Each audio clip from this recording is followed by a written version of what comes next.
Hello everybody, welcome to the Spring Boot course with REST API, MVC and microservices. In this session, let's see how we can actually set up the environment for Spring Boot development. What all softwares we require, what all tools we are going to use as part of our Spring Boot course. Let's understand. In order to do the Spring Boot development, one must have knowledge on Java.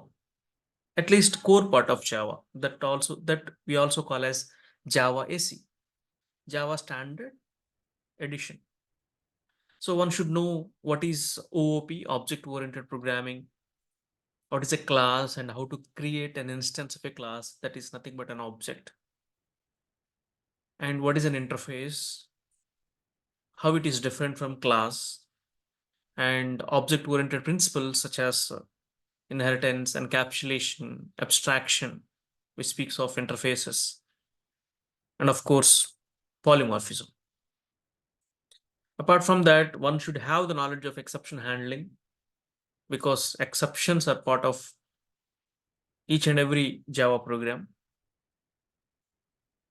and the knowledge of collection framework. So that will be the prerequisite for this particular course because it's a Java Spring Boot course. So knowledge of core Java is at least important to go ahead with this particular course. You may not be requiring the web-based concepts such as servlets, JSPs. If you have the knowledge of them, then this is well and good. Even without that also, you can able to understand the Spring Boot well. So how to set this environment to do with Spring Boot applications? So you need to have Java installed. And now the Spring Boot version is 3. So Spring Boot 3 requires JDK 17 or higher. So now the latest version of Java is 21. So you can have 17, 18, 19, 20, 21, whatever. And 17 is the stable version, which has LTS, long-term support. And of course, 21 is also having LTS support. And once Java is there, so you require to have some IDE, integrated development environment. So you can actually go for any Java IDE. The most popular Java IDE is, Eclipse is there, IntelliJ IDEA, we have NetBeans. In fact, we can actually do VS Code. So these are the contemporary IDEs. I prefer Eclipse, and many of my friends will do in IntelliJ. And I used to use NetBeans earlier. And of course, you can actually do with VS Code also. So we need to have Java, and you need to have one IDE, and then you are good to go with the Spring Boot development. Okay, so what all we need to install is Java 17 or higher version or the later version, IDE. So for this particular course, I am going ahead with the Eclipse. So in Eclipse, you can actually have STS plugin installed. Even without that also we can do, but every time we need to create a zip file and we have to unzip. So in order to avoid that procedure, we can actually add STS plugin into our Eclipse. So straight away we can actually create Spring Boot applications. However, I'm going to show you how we are going to do that. And we are going to create RESTful services, and we are going to develop MVC applications. So we may often need to access database. So you require one database management system. Of course, Spring Boot provides H2 in-memory database, but that's an in-memory database management system. So better to have an RDBMS or any other DBMS externally installed and ready. So we will actually use MySQL in this case. We'll create MySQL.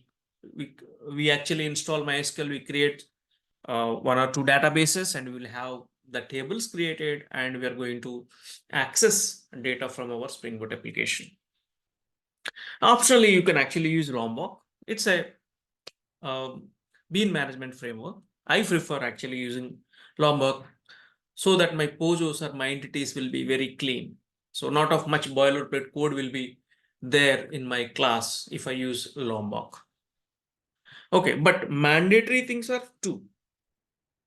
You need to have Java installed, otherwise you cannot write Spring Boot applications. And second is IDE, any IDE. Okay, so STS plugin is an optional thing. And whenever you are connecting to databases, you require any database management system.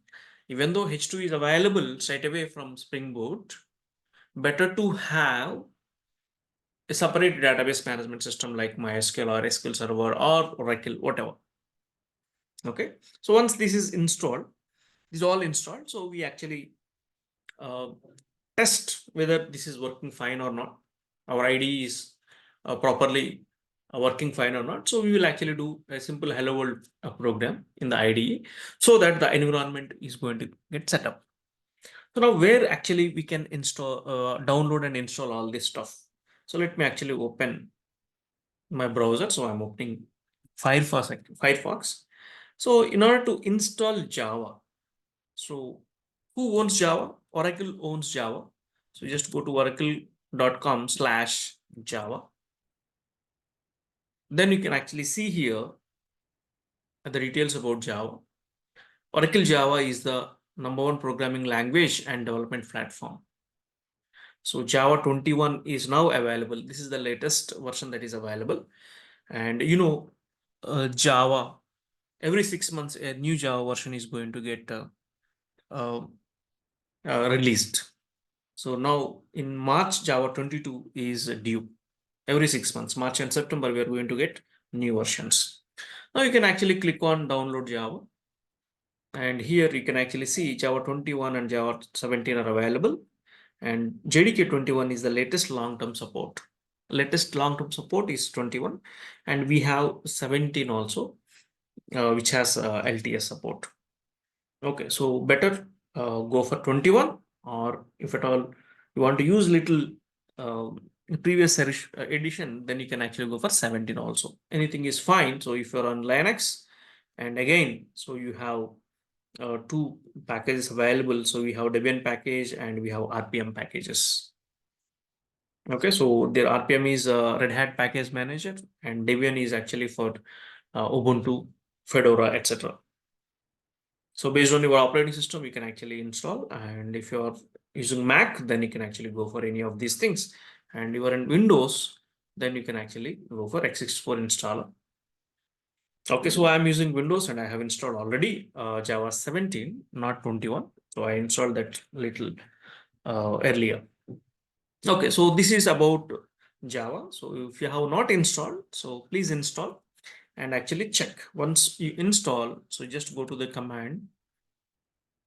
You just go to the command prompt and just check actually, so whether Java is installed or not. So just say Java version, Java space hyphen version. So sorry, the spelling has gone wrong here. Java hyphen version. So you can see 17 is my Java compiler version, and I can check my interpreter version. That's part of JVM. So you can actually see here that both are available. So my Java SE runtime environment version is also 17. Okay, fine. So Java is there. Now, what we can actually do is we can install IDE now. Okay, so first we need to install Java, then we have to go for IDE. So the IDE which I'm using is Eclipse IDE. So just say Eclipse download, and here actually you can see Eclipse downloads, the Eclipse Foundation, and you can actually go for any of the versions here. Let's click on Eclipse downloads. Yeah, so install your favorite desktop IDE packages. Here download x86-64 and just click on this, and it will actually ask you to choose the mirrors, actually the mirror sites. and you just actually go there and select. Say for example here, download from Japan, this one. Otherwise you can actually select any other mirrors, and you just have to download and later install. So installation is so easy. We have to just say next testnet and it will be done, both for Java as well as Eclipse. Okay, so then make sure you are having Eclipse available. And then what else we require is actually MySQL. So you can actually go for MySQL community server. uh, MySQL community server is actually free to use, and MySQL is also now owned by Oracle. Okay, so when you click on MySQL, download MySQL community server, again here you will actually see the version. So the latest version is 8.3.0. And if you're in Windows, you can actually download this straight away and click next, and you are done. And if you're on any other OS, just actually go here and select for Mac and for Fedora, then for Ubuntu. Okay, so you have different options actually. Okay, so once MySQL is installed, then you can actually check whether it's working or not. Just open MySQL client, or otherwise you have MySQL Workbench, you can actually use it. And of course, MySQL comes in different varieties also. So there are certain package managers, like you have a WAMP also available, LAMP also available, XAMPP also available. You will have the complete package, and there you have the MySQL also. So there are multiple ways to get this MySQL. Okay, so now these are important. Optionally, you want Lombok. So this is one of bean management framework for Spring Boot. You can actually get Lombok also. So where you will get projectlombok.org. Just you have to say download, and then you have to download it. A jar file is going to get downloaded, and that is executable. You can click on it, and then automatically IDE actually identifies this Lombok. So the sequence of downloading the things is first Java, then actually your Eclipse. Okay, and MySQL maybe now or later. Okay, Lombok has to be installed only after your IDE is already available. Okay, so if you install Lombok initially, then it waits for actually the IDE to be ready. Okay, so now assume you have all these three things downloaded and installed. Okay, so now let me actually open Eclipse. So I have already installed Eclipse. Let me actually open Eclipse. So let me click on the start. So I am on Windows actually. So here I just need to search for Eclipse, and this is what I have installed: Eclipse IDE for Enterprise Java and Web Development 2023-06. Now you have 2023-12 version is also available. Now let's click on it, and you are going to see the IDE coming up. The UI of the IDE is going to come up.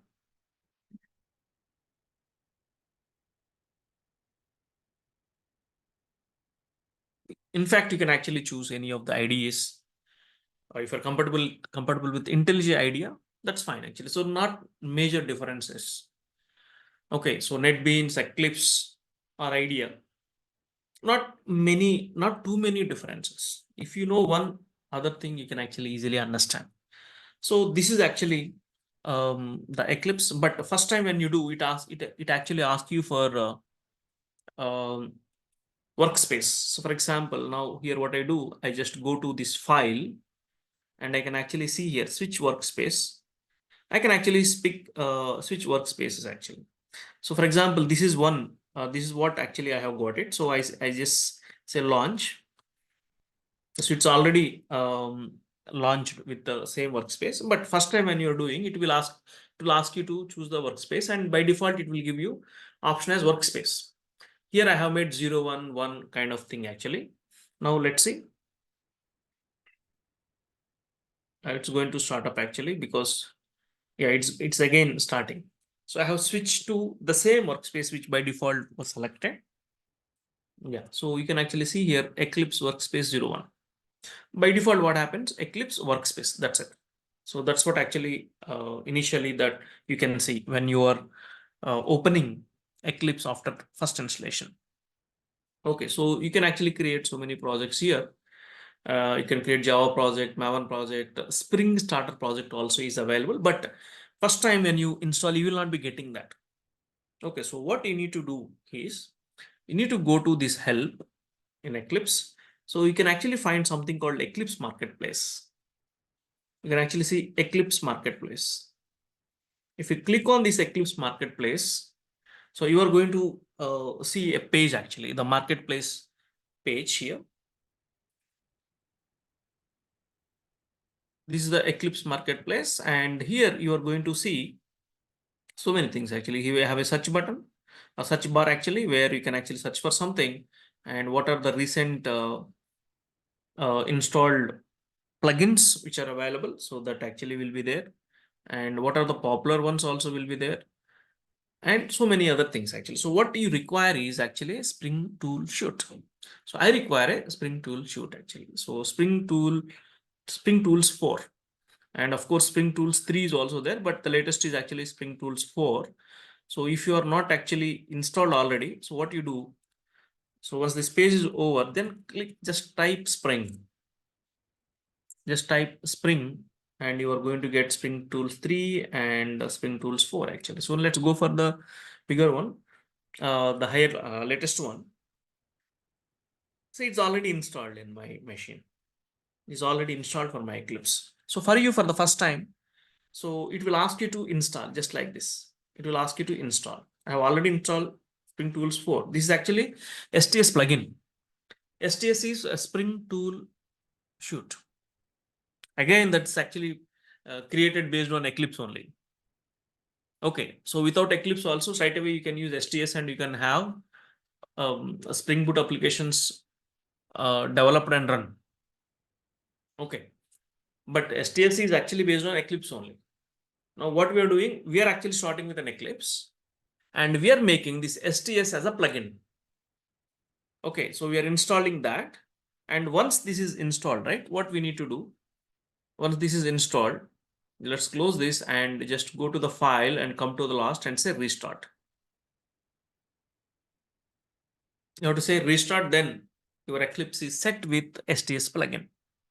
So once you have the STS plugin available, so straight away you can actually create Spring Starter projects. You can quickly create a Spring Starter project. Yeah, since I have restarted, it's actually taking some time. Yeah, it started actually. So now I will actually be having this STS plugin, so I can straight away create Spring Starter project. Unless you have this plugin, unless you have installed that plugin, this is not going to come actually. Okay, so and one more thing you can actually see here, and in the help, you can actually go to About Eclipse IDE.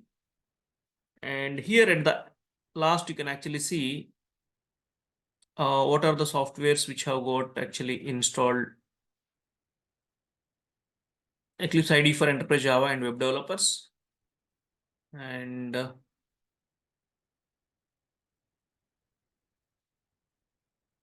you can actually see the installation details, and these are all available for this particular Eclipse. Installation history, then features, then plugins, the configuration, all these details actually are going to be available as part of this particular about thing. Yeah. So any new thing that you have installed, you can actually go and check there also. Okay, so now what we can actually do, we can actually create a project and check. I'm not straight away going to create a Spring Boot project, but we are checking whether IDE is working fine or not. See, make sure you can run a basic Hello World Java app in your Java IDE. So whether this Java IDE is working fine or not. So in order to do that, let me actually create a new project for a simple Java project. I'm going to create a simple Java project which prints me Hello World. Okay, so I can actually give a name for my project. And let's say this is my first app. Okay, so execution environment is Java 17. And then let me actually say next. Okay, so this is how the structure is going to, project structure is going to be. We have SRC, and then let's say finish. So now my application, my project has got created actually. The project has got created, and you can actually see that there is SRC. And here we by default will get module info.java. Like, in fact, we can actually delete also if you don't require. So then I need to create a package. In Eclipse, you need to create a package. Straight away, you cannot actually create. Whereas in NetBeans and all, you will have a default package, but in Eclipse, you will not get default package. You have to create a package first. Okay, so my package is actually, let's say, app. I've created a package. Now I am going to create a new class over here. Okay, so my class is, let's say, first class, and I want a main method. I just want to test whether it's working fine or not. Okay, so this is the class that has created. Since actually since I have selected main method to be there in my class, I got actually this main method. So here what I can do, I can actually say syso system.out.println, and I can actually say print hello world. Okay, so now I can run this as well. Run as Java application. So because it's just a normal Java project, it's not a Spring Boot project.